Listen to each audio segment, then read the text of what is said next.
नमस्कार दोस्तों, संभव क्लासेज में एक बार फिर आपका स्वागत। और सबसे पहले संभव परिवार को नए साल की ढेर सारी शुभकामनाएं। ये नया साल आपके जीवन में उमंग, उल्लास और सफलता लाए। आज जो नया साल स्टार्ट हो रहा है विक्रम संवत 2079, और इसी की स्टार्टिंग में जो आज हम क्लास लेके आए हैं आपके लिए, वो है राजस्थान के त्योहारों से संबंधित। और इस क्लास को लाने का एक और उद्देश्य भी है, क्योंकि जब भी हमने तैयारी की है, मैंने तैयारी की है, तो राजस्थान की जब भी कोई क्लास होती थी तो उन क्लासों में मैं कुछ एक क्लास ऐसी होती थी बड़ी मुझे याद नहीं होती थी। इसी क्लासों में एक क्लास होती थी राजस्थान के त्योहारों की तिथियां याद नहीं होती थी, क्योंकि ये सबके साथ मेरे ख्याल से प्रॉब्लम होती है, क्योंकि हमारे लिए महीने अलग होते हैं, साल अलग होते हैं, पश्चिमी कल्चर से जुड़े हुए लोग हैं। हमें पता ही नहीं है, बहुत सारे लोगों को आज नए साल है, कौन सा महीना चल रहा है, कौन सी तिथि चल रही है।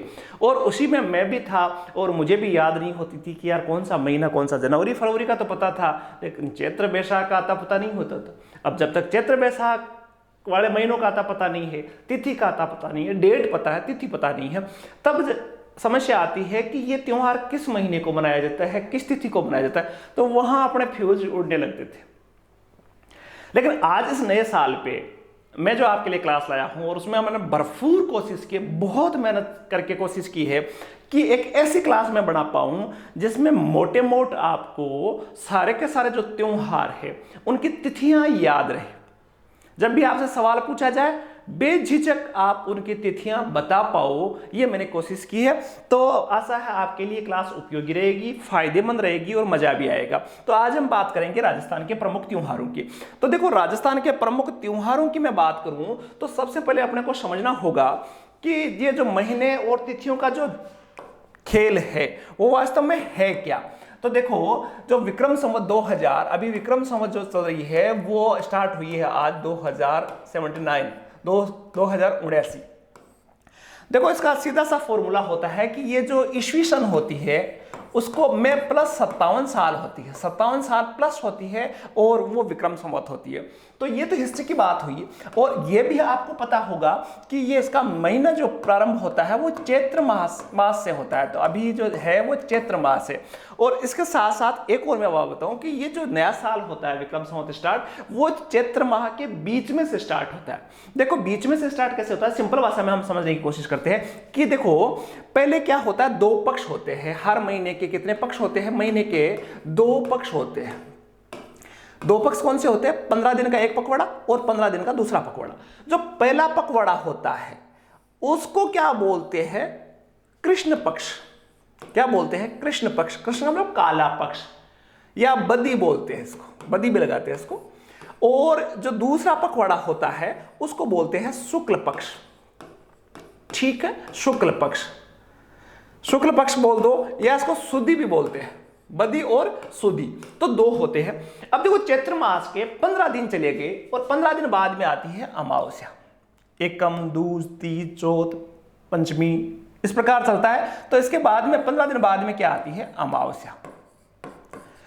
और इन 15 दिनों के बाद में क्या होती है? पूर्णिमा। ठीक है।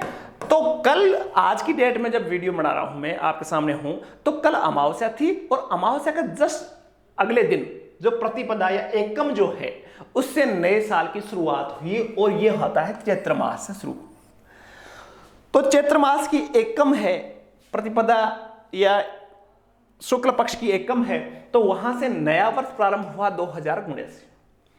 अब हम यहीं से स्टार्ट करेंगे, अपना एक कैलेंडर के हिसाब से यहीं से स्टार्ट करेंगे और शुरू करेंगे कि जो चैत्र मास है उसमें कौन कौन से त्योहार आते हैं। लेकिन हम जो पढ़ेंगे वो चैत्र मास का जो पहला पक्ष है, कृष्ण पक्ष के बारे में नहीं पढ़ेंगे। आज से ही डेट से स्टार्ट करेंगे और हम पढ़ेंगे शुक्ल पक्ष से। ठीक है, कृष्ण पक्ष लास्ट वर्ष के अंत में जाकर इसके बारे में हम डिटेल से समझेंगे, ताकि आपके आसानी से समझ में आए। एक चीज और, वीडियो अपने त्योहार समझने से पहले देखना, एक चीज बार बार आएगी आपके कि जो नवरात्रा है, आज से नवरात्रा भी स्टार्ट हो रहे हैं। नवरात्रा, अब ये नवरात्रा क्या है? तो देखो, ध्यान से समझना, चैत्र माह के, चैत्र जो शुक्ल पक्ष होता है उसकी एकम से 9 दिन तक नवरात्रा चलता है। अब ये नवरात्रों का भी बड़ा झोड़ है। नवरात्रा होते हैं 4। नवरात्रा कितने होते हैं? 4। 4 में से 2 क्या होते हैं? प्रकट नवरात्रे होते हैं, ठीक है। और 2 जो होते हैं वो होते हैं गुप्त नवरात्रा।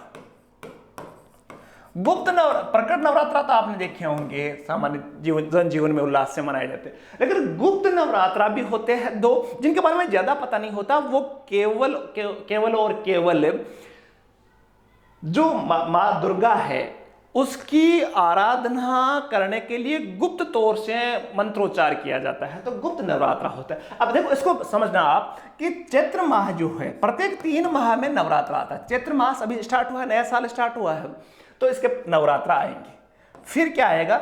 चैत्र बाद में आपको सबको पता है बैसाख, ज्येष्ठ और आषाढ़ में फिर नवरात्रा आएगा।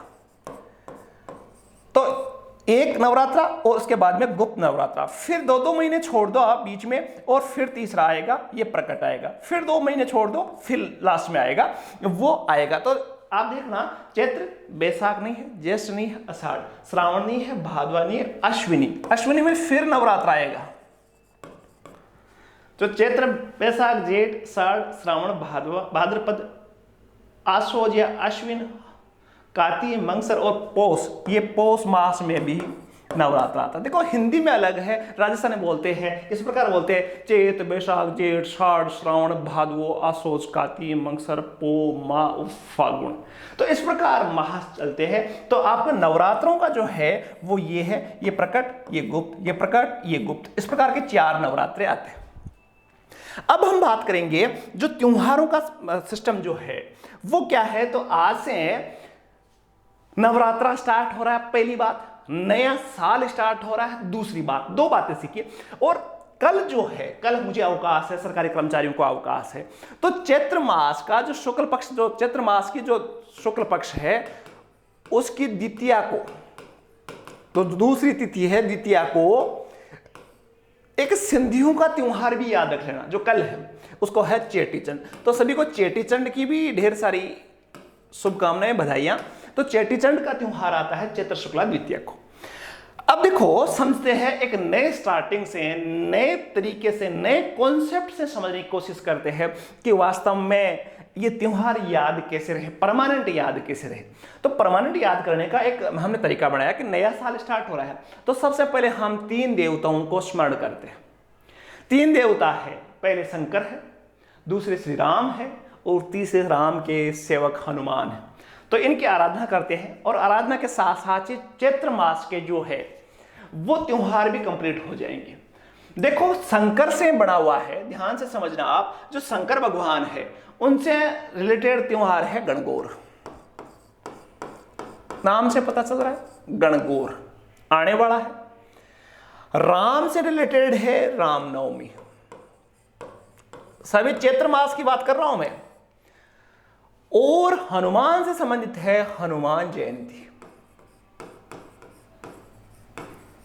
ठीक है बंधु लोगों, सिंपल भाषा में 3 देवताओं का चैत्र मास या नए साल में स्टार्टिंग में देखते हैं। गणगौर हमेशा चैत्र मास की, अब बात कर रहे हैं किस पक्ष की? शुक्ल पक्ष की। इसकी चर्चा नहीं करूंगा क्योंकि चैत्र मास में अभी कौन सा पक्ष चल रहा है? शुक्ल पक्ष। अब सबसे पहले आती है जो गणगौर, वो गणगौर जो है वो आती है तृतीया को। गणगौर आती है तृतीया को, ठीक है भाई। रामनवमी आती है नवमी को, और हनुमान जयंती जो आती है वो आती है पूर्णिमा को।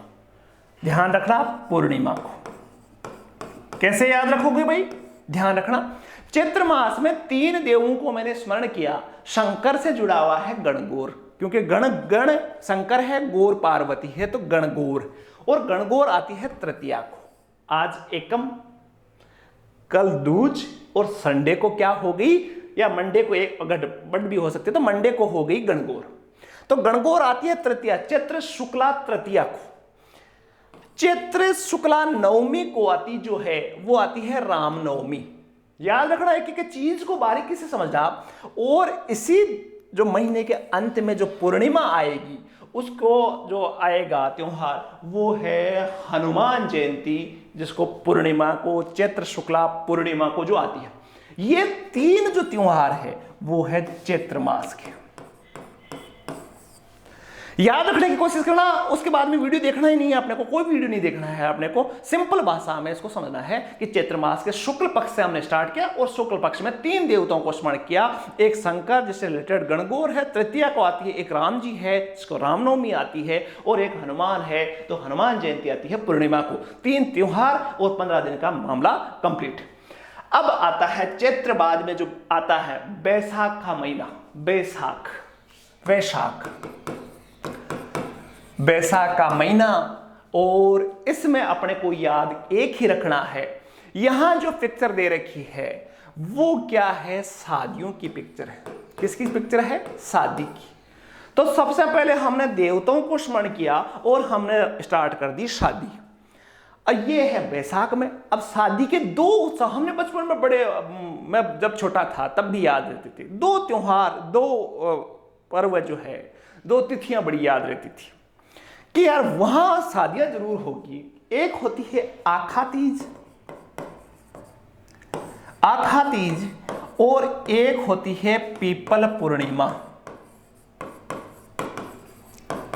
अब भाई इन 2 त्योहारों को याद रख लो और उसके बाद में वैसाख का महीना आपका कंप्लीट है। लेकिन ये दोनों जो है वो भी क्या है, किस पक्ष में? शुक्ल पक्ष ही याद रखना है, अभी आपको कृष्ण पक्ष में जाना ही नहीं है।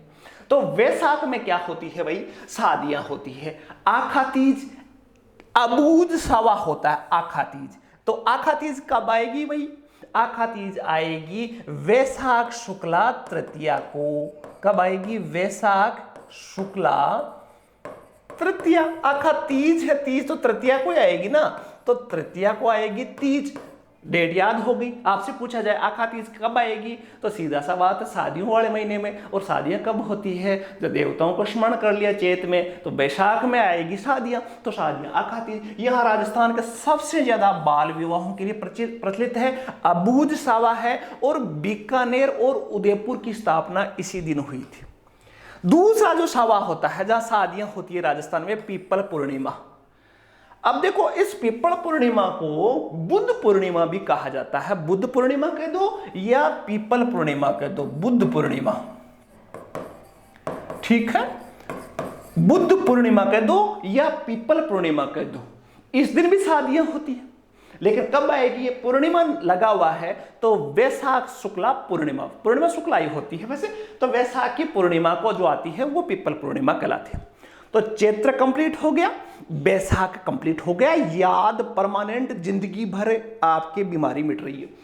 देखना आप आगे समझेंगे, लेकिन आपको देखो वीडियो अंत तक देखना पड़ेगा, शांति से देखना पड़ेगा, आनंद से देखना पड़ेगा, और एक मन में इमेजिनेशन, क्योंकि ये क्लास साइकोलॉजी की क्लास है। ये क्लास बढ़ाने का उद्देश्य ये था कि हमारे माइंड जो है वो पिक्चर्स लेता है, शब्द नहीं लेता। और जब किसी व्यक्ति के माइंड में पिक्चर बनने लग जाए तो उसको 2-3 बार पढ़ने की आवश्यकता होती ही नहीं है। पिक्चर हो रही है, पहले 3 देवताओं का पिक्चर बनी, उसके बाद में शादियां हुई, शादियों में भरपेट खाना खाया, अंदाजा लगाओ आप जीम रहे हैं, आनंद आ रहा है, जीम रहे हैं, शादियां हो रही है। दूसरा महीना कंप्लीट। तीसरा भरपेट खाना खा लिया, जीम लिया, देवता आए, शादियां हुई, जीम में। तो अगला महीना जो स्टार्ट होगा, बैसाख के बाद में जो महीना स्टार्ट होगा, चैत्र बैसाख ज्येष्ठ महीना होगा, ज्येष्ठ स्टार्ट। अब जीम तो लिए भाई, अब महीना हुआ ज्येष्ठ। अब ज्येष्ठ में भी केवल और केवल आपको क्या याद करना है? शुक्ल पक्ष। अभी जितने में याद करवा रहा हूं, अब जीम तो लिए, अब जीमने के बाद में इतना खा लिया कि यार ऊपर पानी पीने के लिए जगह ही नहीं है। तो इसी से जुड़ा हुआ एक जो त्योहार आता है उसको बोलते हैं निर्जला ग्यारस। क्या बोलते हैं? यही याद रख लेना, मोस्ट बता रहा हूं मैं, निर्जला ग्यारस। क्या है निर्जला ग्यारस? जिसमें महिलाएं व्रत करती है और पूरे दिन पानी नहीं पीती है, इसलिए इसको निर्जला ग्यारस। तो ये कब आएगा भाई? ज्येष्ठ शुक्ला। अब बता दोगे आप? ग्यारस या एकादशी बोल दो, ग्यारस बोल दो, एकादशी बोल दो, हिंदी में जो उचित लगे आपको वो बोलो। तो इसमें केवल मोस्ट इंपोर्टेंट त्योहार एक ही है, निर्जला ग्यारस। एक इसमें भी पीपल पूर्णिमा आती है। जो पूर्णिमा होती है, एक पीपल पूर्णिमा, तो इससे पहले वाले में पढ़ा एक पीपल पूर्णिमा इसमें भी होती है जिसमें पीपल की पूजा होती है। ज्येष्ठ पूर्णिमा भी होती है तो उसको भी बोलते हैं पीपल पूर्णिमा। 2 त्योहारों को आप याद रख लो। 3 महीने फटाफट कंप्लीट हो गए, चैत्र, बैसाख और ज्येष्ठ। 3 महीने आपके फौरन कंप्लीट हो रहे। बात करते हैं अगले महीने की। ज्येष्ठ बाद में आता है आषाढ़। आषाढ़ का महीना, जो चौथे महीने की बात कर रहे हैं, आषाढ़ की बात करेंगे हम। अब आषाढ़ में शादी हो गई, जीम लिए, पानी पी लिया, सब कुछ हो गई। आषाढ़ में आपको एक ही याद रखना है। देखो आषाढ़ के जो त्योहार है वो है 3 महत्वपूर्ण याद रखना। 3 जो महत्वपूर्ण है वो याद रखना। 3 महत्वपूर्ण जो त्योहार है वो है, देखो एक इस तस्वीर को आप ध्यान से समझना। एक गुरु है, एक शिष्य चरणों में सोया हुआ है। तो 2 चीजें हैं, गुरु है और शिष्य चरणों में लेटा हुआ है, सोया हुआ है। तो इसको देखो आप, तो इसमें आती है, पहला है गुरु है तो गुरु पूर्णिमा। क्या है? गुरु पूर्णिमा। अब इसमें आपको याद रखने की जरूरत नहीं है, गुरु को दान दिया जाता है वगैरह वगैरह होता है। तो गुरु पूर्णिमा आती है। आषाढ़ की पूर्णिमा को जो आती है वो होती है गुरु पूर्णिमा। दूसरा मैंने कहा कि उसका शिष्य सोया हुआ है, पैरों में सोया हुआ है। तो ये इसी महीने में आषाढ़ में देवशयनी 11 आती है। देवशयनी 11, देवशयनी 11।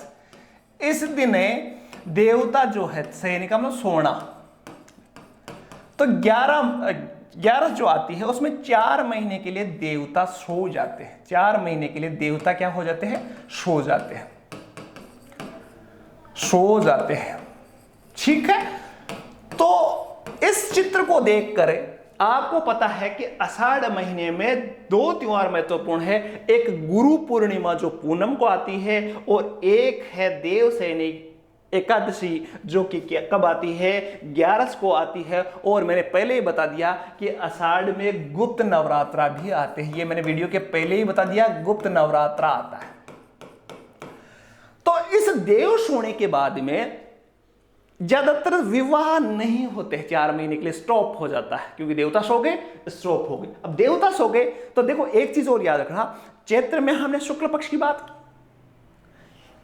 बैसाख में हमने शुक्ल पक्ष की बात की, ज्येष्ठ में हमने शुक्ल पक्ष की बात की, और हम पहुंच गए आषाढ़ में और आपको पता ही नहीं चला, उसमें भी हमने बात की शुक्ल पक्ष की, क्योंकि देवता जगे हुए थे तो शुक्ल पक्ष चारों तरफ उजाला ही उजाला।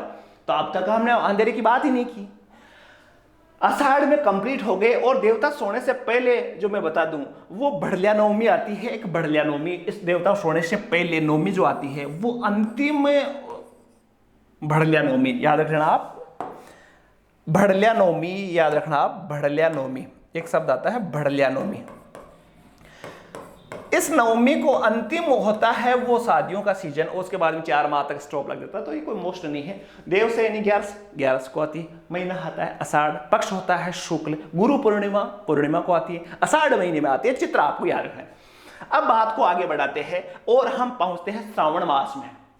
अब हम बात करेंगे श्रावण मास में, लेकिन श्रावण मास में देवता सो गए थे, इसलिए हमें क्या करना है, सोए हुए देवता जो है, श्रावण मास चल रहा है और श्रावण से पहले आषाढ़ में सो गए थे, इसलिए इसमें कृष्ण पक्ष की बात करेंगे और बात करेंगे शुक्ल पक्ष की भी, दोनों की बात करेंगे। कृष्ण पक्ष अंधेरी रातें, शुक्ल पक्ष उजाड़ी रातें, तो इन दोनों की बात करेंगे। सबसे पहले जो कृष्ण पक्ष की बात करूं तो कृष्ण पक्ष में अंधेरा होता है, श्रावण में बारिश होती है, अंधेरा होता है, और उस समय देखोगे तो राजस्थान में सांप निकलने लगते हैं। जगह जगह ग्रामीण क्षेत्रों में देखोगे तो बारिश के दिनों में सांप बहुत होते हैं। तो इसी से जुड़ा हुआ जो पहला जो त्योहार आएगा वो आती है नाग पंचमी। अब भाई नाग पंचमी कब आएगी? श्रावण में।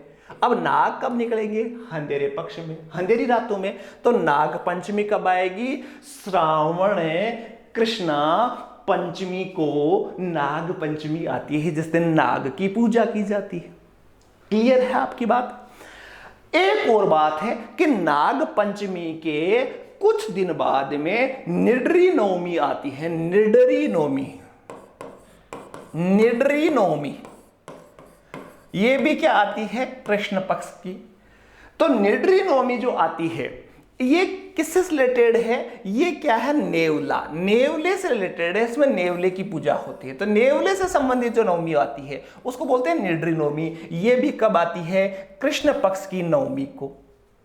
ध्यान से समझना, थोड़ा सा दिमाग लगाना। आप साइकोलॉजिकल क्लास मान सकते हो आपको एक एक चीज को समझने के लिए।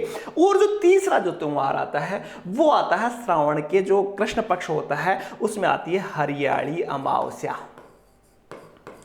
ठीक है भाई लोगों, हरियाली अमावस्या। देखो मैंने बहुत मेहनत से क्लास बनाई है और जब तक आपको एक ये वीडियो कंप्लीट होते होते कम से कम 6 महीनों की मैं आप गारंटी दिला सकता हूं कि आपको याद हो जाए। और यदि आपको याद हो जाए तो मैं उम्मीद करता हूं कि कम से कम इसमें 200 लाइक जरूर आए इसका। तो 3 त्योहारों की बात की श्रावण में, एक है नागपंचमी, एक है निड्री नवमी और एक है हरियाली अमावस्या, कृष्ण पक्ष कंप्लीट। अब दूसरी बात कर लेते हैं। दूसरा जो शुक्ल पक्ष है, शुक्ल पक्ष की तस्वीर है एक भाई और एक बहन बैठी, बड़े हंसी मजाक कर रहे हैं इसमें। अब शुक्ल पक्ष, श्रावण की शुक्ल पक्ष की बात मैं करूं, श्रावण का जो होता है इसकी बात कर रहे हैं, शुक्ल पक्ष की बात कर रहे हैं। कौन से पक्ष की? कृष्ण पक्ष की बात की। 3 त्योहार होते हैं कृष्ण पक्ष के श्रावण में, नागपंचमी, अभी बात की मैंने, नागपंचमी, निड्री नवमी और हरियाली अमावस्या, 3 त्योहारों की बात की। और अब जो शुक्ल पक्ष आता है उसमें 2 त्योहारों की बात करेंगे। 2 भाई बहन है, दोनों से रिलेटेड त्योहार आते हैं। पहला जो त्योहार आता है वो आता है छोटी तीज। छोटी तीज याद रख लेना। अब ये छोटी तीज कब आती है? सबको पता है कि मैं शुक्ल पक्ष की बात कर रहा हूं। तो छोटी तीज आती है श्रावण शुक्ला तृतीया को। और इसमें क्या होती है ये मैं बता दूं आपको कि जिसकी शादी, लड़की की शादी होती है, तो पहली जो तीज आती है श्रावण की तीज, उसमें लड़की अपने पीहर रहती है। कहते हैं कि पहली तीज में जो सास होती है लड़की की, उसके साथ नहीं रहना चाहिए, इसलिए उसको भेज देते हैं पीहर। तो वो चली जाती है पीहर और वहां क्या होता है? झूले झूलती है। बहुत सारे गीत सुने होंगे, आई आई श्रावणी अरि तीज राज, बहुत सारे लोकगीत हैं। तो इसको बोलते हैं छोटी तीज। बहुत ही बार सवाल आया भाई एग्जाम में, छोटी तीज बड़ी तीज का लफड़ा आता है। छोटी तीज श्रावण शुक्ला तृतीया को आती है छोटी तीज। और तीज त्योहारा बावड़ी ले डूबी गणगौर, तीज त्योहारा बावड़ी, इसके बाद बहुत त्योहार आते हैं तीज के बाद। तो श्रावण शुक्ला तृतीया को जो आती है वो छोटी तीज आती है। और इसमें लड़की जो है वो ससुराल से कहां चली जाती है? पीहर में, और अपनी सहेलियों के साथ झूला झूलती है, वहां आनंद से करती है, घूमती है, खेलती है, लेरिया पहनती है, ये सारा रास्ता निकल चुका है। इसके बाद में आता है भाई बहन का, बहन पीहर चली गई और उसके बाद में पीहर में एक त्योहार मनाती है, वो है रक्षाबंधन। और रक्षाबंधन को रख पुन्यु भी बोलते हैं, रख पुन्यु मारवाड़ी में बोलते हैं रख पुन्यु। तो रक्षाबंधन कब बनाई जाती है? पूर्णिमा को। किस महीने की? श्रावण पूर्णिमा। तो पूर्णिमा शुक्ल पक्ष की हो गई। तो इस तस्वीर को देखकर आप 2 त्योहारों का आराम से याद कर सकते हो और बिना जोर के भूल भी नहीं सकते। और मैं कहूं भूल के बताओ तो भूल नहीं सकते। मैं चैलेंज कर सकता हूं कि आप भूल के बताओ, आपको याद रहेगा एक बार, यदि आपका दिमाग थोड़ा सा है, वीडियो आपने पूरा देखा है। अब बात करेंगे दूसरे, श्रावण मास का कंप्लीट हो गया। अब हम पहुंचते हैं भाद्रपद में। भाद्रपद जो भाद्र मास है, भादवा बोलते हैं, भाद्र मास की बात करते हैं हम। भाद्र मास में कुछ त्योहार जो होते हैं, मोस्ट में बता दूं, उसका एक फॉर्मूला आप याद रख लो। जो कृष्ण पक्ष होता है उसकी याद रखो 3, 6, 8, 9, 12। ये जो दिन है ये त्योहारों के लिए महत्वपूर्ण होते हैं। किसके? कृष्ण पक्ष के। ठीक है। 3, 6, 8, 9, 12 भादवा के जो कृष्ण पक्ष है उसमें आता है। 3 से आती है बड़ी तीज। कौन सी आती है? बड़ी तीज बोलते हैं इसको, कजली तीज बोलते हैं इसको। कजली तीज कह दो, बड़ी तीज कह दो, और एक और नाम भी है इसका, सातुड़ी तीज भी कहते हैं इसको, सातुड़ी तीज। तो ये नाम आ जाए तो आपको बिना डाउट के क्या करना है? उत्तर में भाद्र मास कृष्ण पक्ष की तृतीया, कृष्ण पक्ष लगा लेना आप। कृष्ण पक्ष की बात कर रहा हूं, 3, 6, 8, 9, 12। दूसरा जो त्योहार आता है वो आता है ये वाला। तो ये वाला जो त्योहार है 6 से, इसको बोलते हैं ऊब छठ। ठीक है भाई। तीसरा जो त्योहार आता है वो आता है, मैं कृष्ण पक्ष की बात कर रहा हूं, अष्टमी। तो अष्टमी कौन सी आती है? कृष्णा अष्टमी, जन्माष्टमी, कृष्णाष्टमी।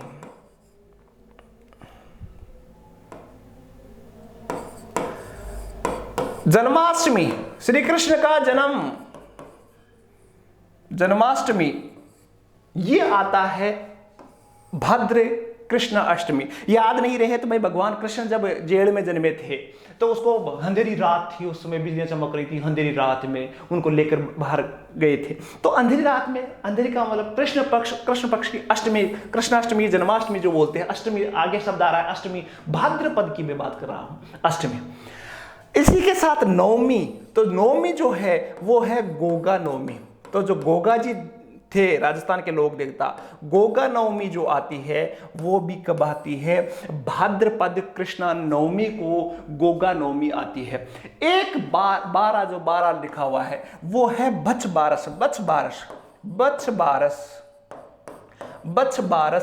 बारस का मतलब होता है कि इस दिन बछड़े वाली गाय की पूजा होती है और उसको बोलते हैं बछ बारस। तो जो भाद्रपद के जो कृष्ण पक्ष है उसके 1 2 3 4 5 त्योहार, 3 6 8 9 12, 5 त्योहार, एक क्या, 3 से बड़ी तीज, 6 से ऊब छठ, 8 से जन्माष्टमी, 3 6 8 9, 9 से नवमी गोगा नवमी और 12 से बछ बारस। 5 त्योहार भाद्रपद के कृष्ण पक्ष के संबंधित है।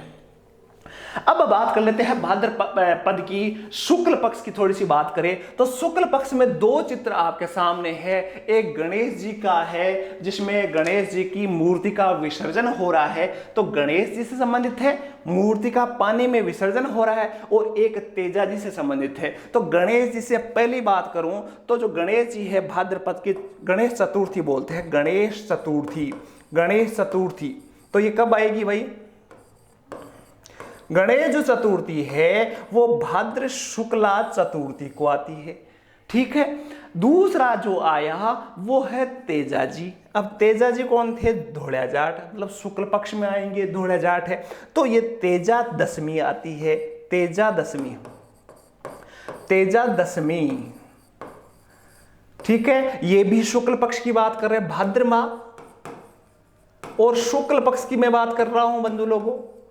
तो भाद्र माह में गणेश चतुर्थी आ गई, तेजा दशमी आ गई, और इसी तेजा दशमी के दिन ही, तेजा दशमी जो आती है, भाद्र शुक्ल दशमी आती है, उसी के दिन एक और जयंती मनाई जाती है जिसको बोलते हैं विश्वकर्मा जयंती। याद रख लो, ज्यादा मोस्ट नहीं है, विश्वकर्मा जयंती। ये भी तेजा जी के साथ ही है। और मैंने कहा अब ये पानी का भी रोल है, तो पानी का जो रोल है वो जल झूलनी 11 से जोड़ लो आप, जल झूलनी 11। ये भी कब आती है? अरे भाई श्रावण भादवो श्रावण का माह, बरसात उसी से भादवा में तालाब बरसी तालाबा के ऊपर जल झूलनी 11 से मनाई जाए। जल झूलनी 11 में काई हुए है भाई, सीधी सी कहानी है, समझ लेना। या जो जल झूलनी 11 होती है उसमें देवताओं को मंदिर से निकाल कर पानी में नहलाया जाता है, तो जल झूलनी 11। तो गणेश जी हो गए, तेजा जी हो गए, और दोनों देवता है, इन देवताओं को नहलाया, 11 को नहला दिया। तो गणेश चतुर्थी को शुक्ल पक्ष की, तेजा दशमी शुक्ल पक्ष की, दोनों जाठा शुक्ल पक्ष में आएगा, और इसके साथ ही विश्वकर्मा जयंती है, और साथ ही इन दोनों देवताओं को जल झूलनी 11 को जल से नहलाया जाता है। तो ये हो गए भाद्र पक्ष। तो देखो फटाफट हमने सारी की सारी कहानी सीखी। भाद्र शुक्ल सीखा, भाद्र कृष्ण सीखा, ये श्रावण शुक्ल सीखा, और श्रावण जो कृष्ण पक्ष है उसको सीखा, और इसके साथ साथ आषाढ़ को सीखा, और इसके साथ ज्येष्ठ को सीखा, और इसके साथ वैशाख को सीखा, और चैत्र को सीखा। चैत्र में एक और याद रख लेना आप, जो गणगौर आती है, गणगौर का जो त्योहार आता है चैत्र शुक्ला तृतीया को, उस गणगौर से एक दिन पहले वो आता है एक त्योहार जिसको बोलते हैं सिंजारा। इसके लिए थोड़ा सा मैं बता दूं, सिंजारा, तो सिंजारा का मतलब होता है श्रृंगार से जुड़ा हुआ है, श्रृंगार। तो ये क्या श्रृंगार से सिंजारा जुड़ा हुआ है। और इसमें क्या होता है, गणगौर से एक दिन पहले जब किसी लड़की की सगाई हो जाती है तो उसके जो ससुर है वो उस लड़की के लिए श्रृंगार के सामग्री पीहर में बेचता है। शादी नहीं हुई, सगाई हुई और उसके बाद में शादी होने से पहले सिंजारा लेकर जाया जाता है, जिसमें जो लड़की का ससुर होता है वो अपने पुत्र वधू के लिए श्रृंगार की सामग्री बेचते हैं, उसको बोलते हैं सिंजारा। तो 6 महीने के त्योहार और छोटी छोटी बातों में, सिंपल बातों में हमने सीखा।